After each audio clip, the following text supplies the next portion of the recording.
Olha, hoje vamos então ter um assunto bem legal para nosso bate-papo, que é mercado imobiliário. Você já pensou na sua casa própria? Quando comprar? Tem o sonho de ter a sua casa própria? Acho que todo brasileiro tem, né? E hoje a gente vai conversar com o Alexandre Prado, que já é de casa. Tudo bem, Alexandre? Tudo bem, Gabi. Seja muito bem-vindo aqui. Prazer, meu. É um prazer sempre te receber aqui na nossa casa. Muito obrigado. E vamos falar de casa, né? Vamos. Depois que teve aqui no Brasil Copa do Mundo, Olimpíadas, muitos bairros acabaram sendo valorizados, né? Muitos turistas começaram a frequentar esses bairros por conta dos jogos e tudo mais. Ficou mais caro ou mais barato para se comprar agora?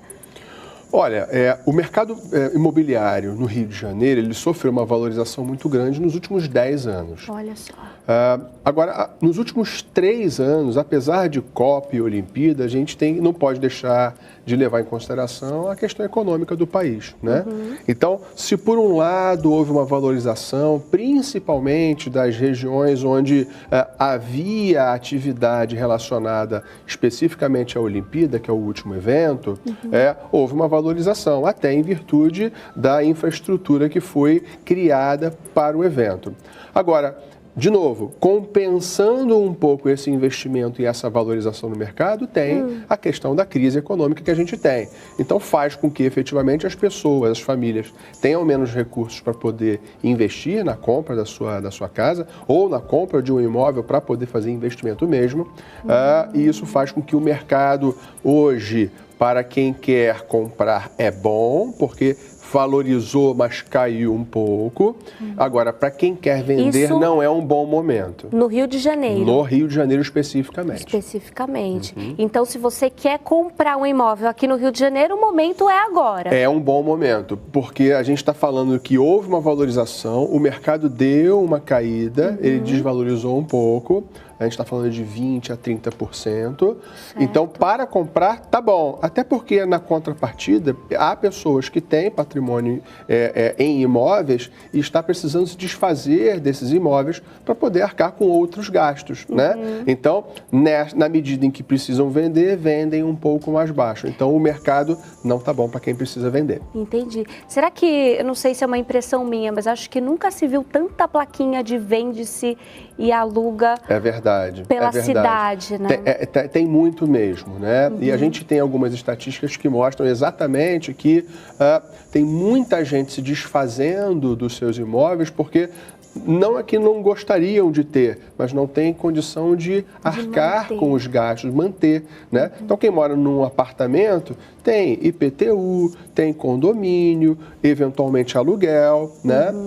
Mas também tem aquela pessoa que tem uma casa que não tem que pagar eventualmente o condomínio, mas tem a manutenção da casa. Então, manter uma residência, um imóvel, não é baratinho, né? Então, as pessoas estão privilegiando outros gastos, alimentação, por exemplo, né? Vestuário, por exemplo, e estão abrindo mão do seu imóvel. Do seu imóvel.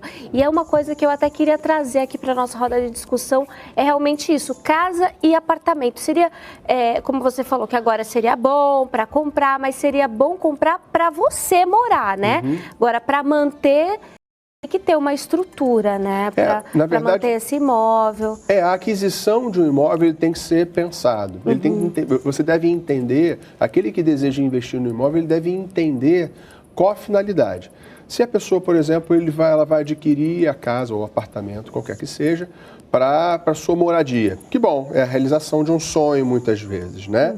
Porque entre pagar aluguel e de repente entrar num financiamento, você vai pagar praticamente a mesma parcela, o mesmo valor, por um bem que é seu e não por outro, né? O bem de outra pessoa.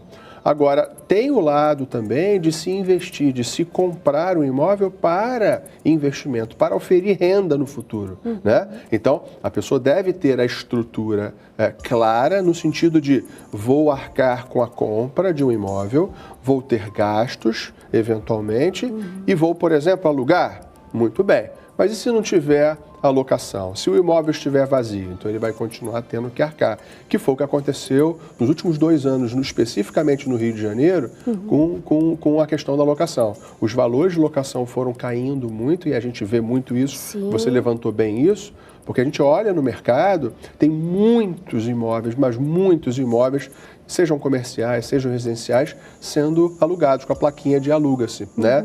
Porque tem muita gente que não está conseguindo pagar o aluguel. Então, estão deixando estão voltando para morar com os pais ou estão juntando famílias como opções, entendeu? Tá certo. Grande procura, oferta acaba aumentando, né? Acontece em crises como essa, quer dizer, um terremoto, né? Existem poucos imóveis à disposição. Então, isso faz com que haja um aumento no mercado, até porque haverá uma necessidade de reconstrução da cidade, né? Quer dizer, uma infelicidade dessa, por um lado, ela é boa para a indústria. Não é boa para as pessoas, mas é boa para a indústria. Para a economia que movimenta também, né, de uma grande metrópole como ali, a Cidade do México.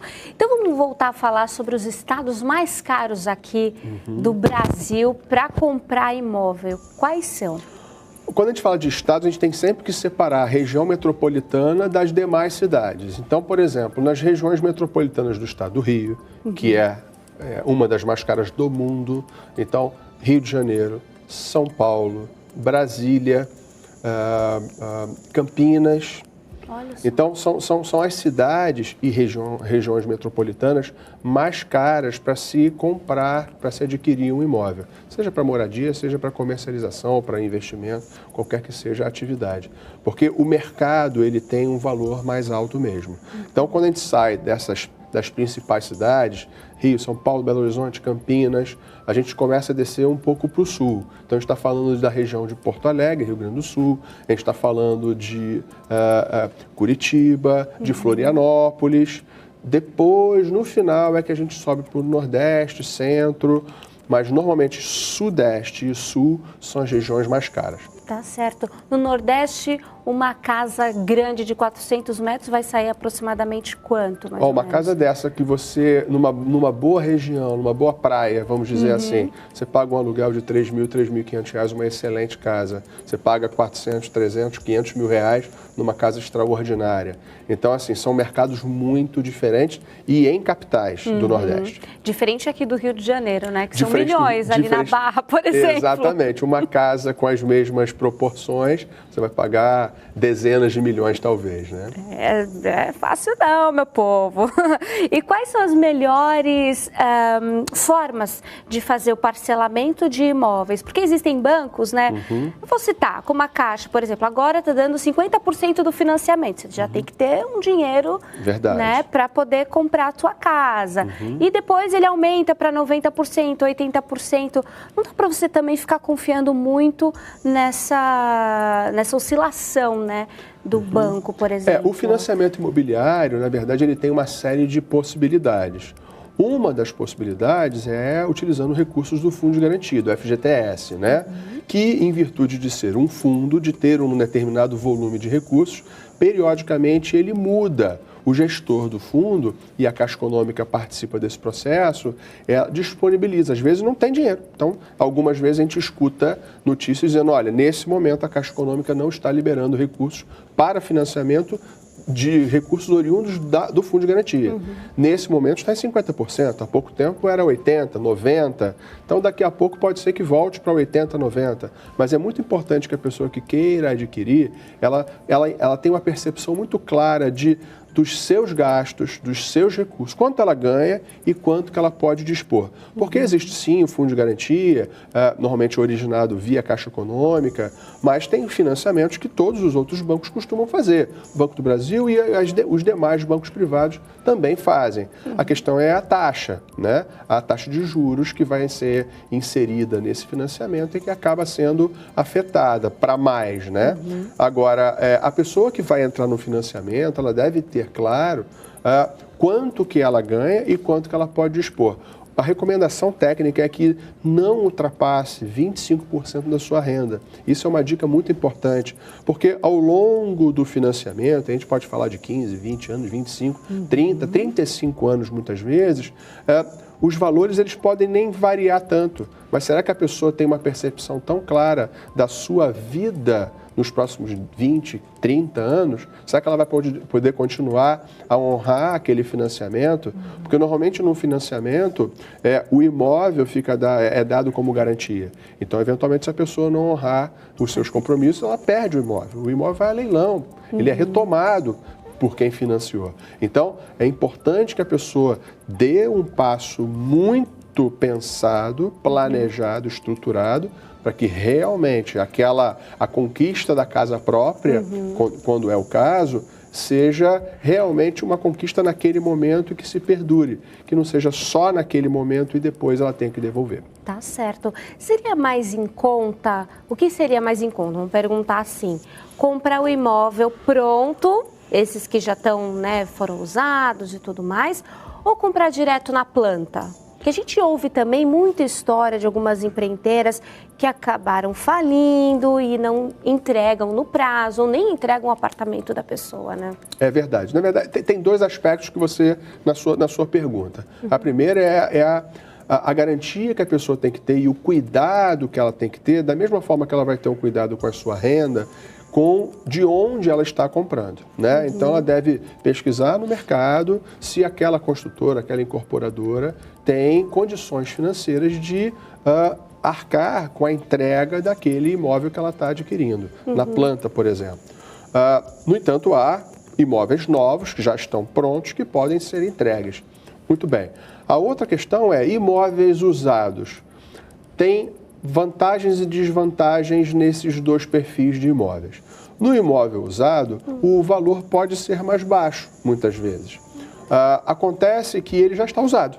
Então, eventualmente, a pessoa vai ter que ter um gasto com a manutenção. Reparação de algumas coisas. Reparar, não está bem no jeito que você quer, a parede está com uma cor, você quer trocar, o box está de uma determinada forma, já tem um determinado armário e você não quer, você quer mudar. Então, esse reparo, ele gera um gasto. Por outro lado, o imóvel novo, que é novinho, né, que tá cru e você vai colocar como você quer, ele também necessitará de um investimento, porque não tem nada, né? Muitas vezes não tem nada, não tem armário nenhum, não tem box, alguns imóveis não tem um piso específico na sala, por exemplo, que é próprio para depois ser colocado. Então, há que se avaliar caso a caso. Tem gente que vai preferir de uma forma, tem gente que vai preferir de outra. Os preços, normalmente, quando é um imóvel mais novo, ou melhor, novo, ele tende a ter um valor mais interessante, porque ele tem um financiamento muitas vezes, que o privilegia mais. Porque é novinho, porque não tem problemas de documentação, muitas vezes. Agora, depende muito do mercado. Se é o novo, se é o velho, vai depender do perfil do comprador e também da região. O que a gente tem que ver, Alexandre, quando entra num imóvel, para a gente não ter dor de cabeça? E depois queria que você falasse um pouquinho sobre a documentação, que tem que ter bala na agulha, porque tem muita coisa que tem que ser paga para passar para o teu nome, a escritura, registro. Quando a gente fala de entrar no imóvel, a gente tem que entender se aquele imóvel está funcional. Então, entender se a questão hidráulica, se a água está funcionando bem, se a energia elétrica está funcionando bem, se ele está no estado de conservação adequado, porque também naquele momento que você vai fazer uma vistoria do imóvel, você vai conseguir, ou deverá ser possível mensurar, se vai haver necessidade de algum investimento na manutenção dele, em algum reparo, para que ele se torne funcional. Então é muito importante isso, menos em apartamentos novos, porque já se presume que estejam funcionais, mas mais em apartamentos mais antigos, já utilizados, onde eventualmente há algum dano, alguma infiltração. Então tudo isso deve ser levado em consideração quanto ao estado de conservação e à idade do imóvel. Quanto à questão de documentação, é fundamental, mais até do que olhar o estado de conservação. O imóvel pode estar um brinco, pode estar maravilhoso, pode estar perfeito, mas se a documentação não estiver em dia, não é uma boa operação para ser feita e provavelmente não será aprovado pelas instituições financeiras, porque realmente só são aprovados financiamentos de imóveis que estejam com a documentação 100% regulares. Agora, mas como que eu vejo se está 100% regular? Tem que estar em algum cartório? A principal dica quando a gente vai fazer um financiamento é contratar um corretor de imóveis, que é o profissional que tem pleno domínio sobre a exigência ou as exigências em termos documentais. Então, um corretor de imóveis ele vai chegar e checar as documentações, as certidões do imóvel, dos vendedores, se tem alguma dívida daquele imóvel com o condomínio, por exemplo, supondo que seja um edifício, ou um condomínio de casas que seja, se existe existem outras pessoas naquela relação, se existem dívidas do condomínio eventualmente, se tem dívidas com o corpo de bombeiros. Então, tudo isso vai ser feito, todo esse levantamento documental vai ser feito pelo corretor de imóveis. Então, para a pessoa não ter preocupação e não correr risco desnecessário, contrata um corretor de imóveis que vai ser aquela pessoa que é o profissional que vai auxiliar na intermediação, fazer a intermediação daquela operação de compra, venda, financiamento, como também é a pessoa apta a checar se a documentação está em dia.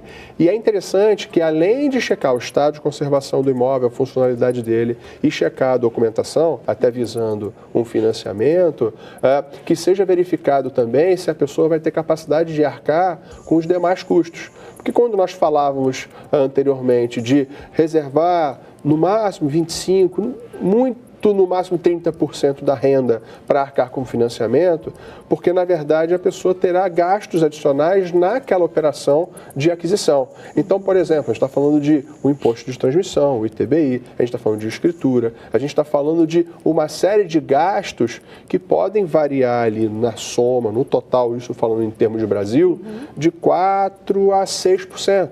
Olha, então é muito dinheiro se a pessoa não estiver preparada. Então, 4% a 6%.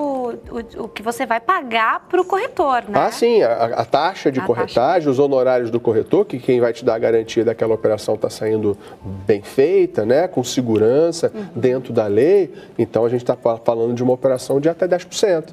Né? Então, que os gastos de uma operação de aquisição de imóveis pode chegar a 10%. Então, se você vai fazer a compra de um imóvel de R$500 mil, são mais R$50 mil que tem que ter à disposição no momento da compra. Então, a pessoa tem que ter essa percepção, porque existem gastos, existem taxas cobradas também no financiamento que serão embutidas no financiamento. Então, a pessoa comprar um imóvel é uma realização para muita gente, mas não é uma tarefa trivial. E a dica que eu sempre dou é, na dúvida, para fazer uma operação séria, contrata um corretor de imóveis que vai ser o profissional que vai te ajudar a realizar esse sonho e não ter dor de cabeça. E olha, gente, deixa eu até fazer um alerta. Como é importante, a gente já está terminando o programa, mas vou falar assim, compartilhar com vocês a experiência de um colega meu, Alexandre. Ele juntou o dinheiro dele com a esposa e eles foram comprar a casa direto com o proprietário. Aí o proprietário pegou o dinheiro. Quando eles foram, aí passou todo o documento, não sei o quê. Só que o cara era casado, só que era separado. Não era divorciado, era separado. A mulher morava na casa. E a mulher falou, eu não vou assinar nada, eu não vou sair daqui e tal. O que aconteceu? Perdeu o dinheiro, perdeu a casa, perdeu tudo. Aí, ele me contando a história, eu quase chorei junto com ele. Pois porque é, por isso. A vida toda juntando dinheiro para comprar a casa e por falta, né, de um profissional. Exatamente. Para dar uma direção. Por isso que é importante ter esse cuidado prévio, Gabi, porque é para ele evitar esse tipo de situação desagradável. Imagina, a pessoa junta o dinheiro a vida toda para realizar o sonho de ter o seu canto e acaba não conseguindo, porque existem pessoas que utilizam de má fé e muitas vezes da ignorância, né, para se beneficiar. Então, para evitar o risco, faça a sua operação para que você consiga realizar bem o seu sonho, contrate um profissional capacitado e você vai ser feliz. Maravilha. Alexandre, quero agradecer demais. Eu que agradeço a sua presença aqui com a gente. Deixa os seus contatos para o pessoal de casa entrar em contato com você. Muito bem. Nosso site é www.nucleoexpansão.com.br e podemos ser acessados também pelo e-mail contato@nucleoexpansão.com.br. Tá certo, esse é o Alexandre Prado, que esteve aqui com a gente, especialista em economia, finanças, e vai voltar, porque finanças é sempre bom a gente tratar aqui no CJC Online. E você aí de casa, muito obrigada pela companhia, beijo enorme no coração e até a próxima, tchau, tchau.